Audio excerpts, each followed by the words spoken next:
Bonjour à tous, bienvenue dans le live du mois numérique jeunesse. C'est quoi le mois numérique jeunesse? Eh bien, figure-toi que pour briser l'isolement des jeunes, Printemps numérique présentera tout au long du mois de février une programmation d'activités destinée aux jeunes, dont notamment des cafés numériques en mode virtuel, mais aussi des entrevues avec des personnalités inspirantes. Pour échanger avec nous aujourd'hui, j'ai le plaisir d'accueillir Judith Adamé Aragon, arrivée au Québec il y a 14 ans. Elle est désormais analyste programmeuse back-end chez Desjardins. Elle nous parlera entre autres de son cheminement de carrière, mais aussi nous dira comment elle a su surmonter plusieurs défis. Salut Judith, un très gros merci d'être avec nous aujourd'hui. Comment tu vas? Ça va très bien. Merci, Émilie, de cette invitation. Pour moi, c'est un honneur et une grande responsabilité de m'adresser aujourd'hui aux gens. Merci à Merci. toi d'être avec nous, vraiment. Alors, Judith, je disais dans l'introduction que tu es arrivée au Québec il y a 14 ans, mais d'où viens-tu? Est-ce que tu pourrais nous présenter qui tu es, ce que tu fais dans la vie? Bref, est-ce que tu peux nous en dire davantage sur toi? Oui, bien sûr. Mais écoute, moi, je viens du Mexique. Ça fait évidemment, oui, 14 ans que je suis là. Et je suis arrivée ici avec une baccalauréat en informatique. Donc, j'étais toujours dans le domaine de technologie. Et évidemment, j'ai passé pas mal de défis pour réussir à trouver un emploi et tout. Donc, j'ai fait des études ici aussi à l'Université de Montréal. J'ai fait dernièrement une ASC au Collège Bois de Boulogne. Fait que la formation, c'est quand même une situation de tous les jours dans le domaine technologie. Et j'ai 3 enfants. Et puis voilà, je travaille chez Desjardins. Je suis très, très contente comme analyste programmeur. Principalement, je code en Java Spring. Donc, le côté back-end, toute la partie qu'on normalement on voit pas lorsqu'on fait, on navigue dans le site internet. Bon, c'est nous qui on fait. Donc, c'est très bien, tu nous as expliqué à quoi justement ressemblait le quotidien un peu d'une analyse programmeuse back-end chez Desjardins. Euh, Tu disais que tu as ton baccalauréat donc en informatique déjà en arrivant du Mexique, mais est-ce que tu as toujours su que tu serais dans le milieu des technologies? Comment s'est passé peut-être au moment de l'adolescence? Est-ce que tu savais déjà que c'était ça ce que tu voulais faire? Quels sont peut-être les types de défis que tu as rencontrés justement à ce moment-là? Mais en fait, la situation que j'ai vécue lorsque le moment de choisir ma carrière est arrivé, c'était un petit peu, je veux dire, pas l'idéal. Dans la ville où j'habitais à l'époque, il y avait une seule université. Fait que les choix étaient pas mal limités. Lorsque j'ai vu les carrières qu'il y avait à l'université, pour être bien franche avec vous, et ben là, je suis tombée en amour du titre ingénieur en informatique. En fait, c'était ingénieur en software. Je dis, mais c'est très pompeux, ça a l'air très cool.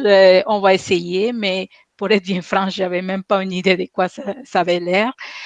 Heureusement, dans les milieux de technologie, l'informatique, c'est tellement vaste. Il y a tellement, il est partout.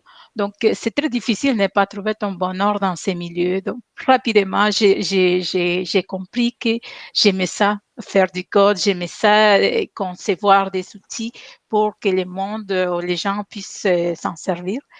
Donc, c'était pas idéal, mais heureusement que j'ai pu trouver ma place là-dedans lors de mes études. Et donc, tu disais, les défis que j'ai rencontrés, ben, c'est des défis, on les vit tous, hein, à un certain niveau, à différents moments. Et moi, principalement, c'était au quotidien, lors des études. J'ai réalisé que il y avait mes amis, mes collègues qui finissaient plus tôt leurs examens ou leurs travaux. Et moi, c'était toujours la dernière, mais pourtant, je travaillais fort, j'ai étudié et tout. Et puis aujourd'hui, je sais que probablement j'avais une sorte de trouble d'apprentissage qu'on appelle aujourd'hui, mais à l'époque, bah, ça n'existait pas, cette définition-là. Il y en avait juste des élèves qui réussissaient, puis d'autres qui réussissaient pas. Et moi, je voulais pas être là, dans la deuxième partie, donc j'ai foncé, j'ai me forcé beaucoup. Et puis voilà, j'ai moi-même une enfant aujourd'hui avec des troubles de langage, puis troubles d'apprentissage. Donc, j'ai me autodiagnostiqué, j'ai réalisé que j'étais dyslexique il n'y a pas longtemps. C'est que vivre avec ces différences sans le savoir, ça donne un défi, mais en même temps, je pense que le fait que personne m'a dit que j'étais pas capable de faire certaines choses m'a poussé à continuer. Est-ce que le fait d'être une fille aussi dans le milieu des technologies a été un défi? Est-ce que ça l'est encore? Ça l'est encore, évidemment. Tu sais, je me rappelle, à l'université, on n'était que 2 filles. Puis, on n'avait pas beaucoup d'espoir sur nous. C'est sûr que c'était difficile à faire des équipes avec nos collègues hommes, là, tu sais, parce qu'il y en avait toujours ces différences. Et bon, bref, on a passé à travers, mais aujourd'hui, c'est vrai que ça reste encore une milieu très masculin. Et pour dire que ça a donné des différences, mais personnellement, je l'ai pris comme une sorte de fierté. Tu sais, à chaque fois que je me retrouve dans une équipe, pour la plupart masculin, je dis, mais c'est chouette que je suis là, là. C'est bien. Donc, je l'ai jamais vu comme une difficulté, c'est plus une source de fierté. Moi, ce que je trouve quand même très inspirant justement dans ton parcours, c'est que même si tu le savais pas, tu étais quand même consciente d'avoir certaines difficultés. Tu as quand même réussi à t'accrocher parce que tu savais au fond de toi qu'il y avait quelque chose que tu avais envie de faire, même si tu savais pas exactement ce que c'était. Toi, tu t'étais convaincu que c'était ça, ingénieur informatique que tu voulais faire. Est-ce que justement, si tu avais un mot d'encouragement à adresser aux jeunes qui nous écoutent aujourd'hui, ça serait quoi? Est-ce qu'il y a, je sais pas, une citation ou quelque chose, une espèce de leitmotiv un peu qui te permet de rester accroché et de rester focus justement sur tes objectifs? Avant d'arriver à ça, tu sais, parce que ça vient lié. Il y a quelque chose que, quand j'ai essayé de faire une réflexion sur mon parcours, je dis c'était quoi la motivation que j'ai eue, pourquoi je suis quand même foncée malgré mes difficultés. Puis je me rappelle qu'une fois, tu sais, dans la ville où je viens, il fait très chaud. Ben, au Mexique en général, il fait chaud, mais dans ma ville natale, il fait très chaud, tellement, tu sais, 45 degrés le soir, c'est chaud. Fait qu'une fois, j'arrive chez mes parents avec mon bulletin de l'université. Puis mon père, il voit ça, mes notes. Puis comme il savait que moi, je faisais toujours mes efforts. Tu sais, mes notes, ils étaient moyennes malgré tout ça, mais j'ai réussi, c'est pareil. Lui, il voit mon bulletin, puis il me dit, écoute ma fille, continue comme ça.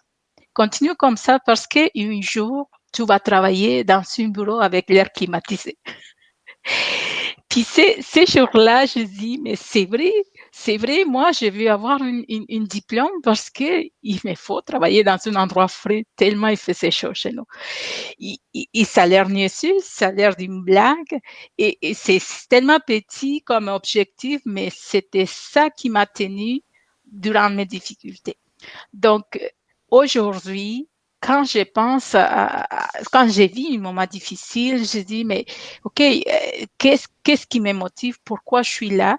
Puis j'essaie de m'accrocher. Peu importe, en fait, les messages derrière mon histoire, c'est que peu importe, il faut aller chercher ton rêve, il faut aller chercher ton air climatisé à l'intérieur de toi pour savoir où est-ce que tu vas.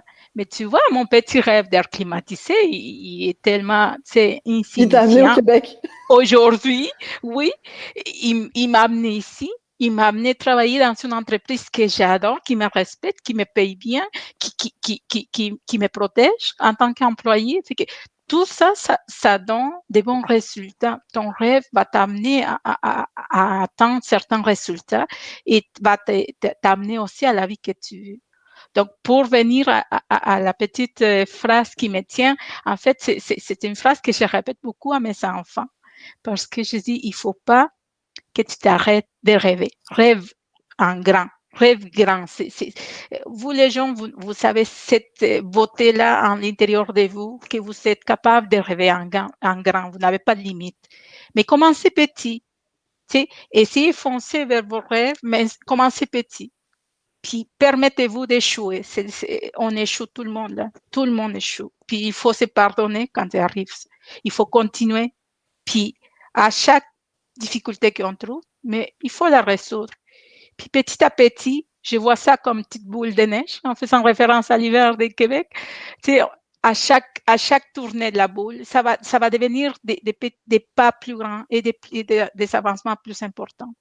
Puis, vous allez voir les résultats. On est au Canada. Écoutez, c'est un pays qui regorge d'opportunités. Il faut que vous tenez ça en tête, que tous vos efforts, ça vaut la peine à la fin.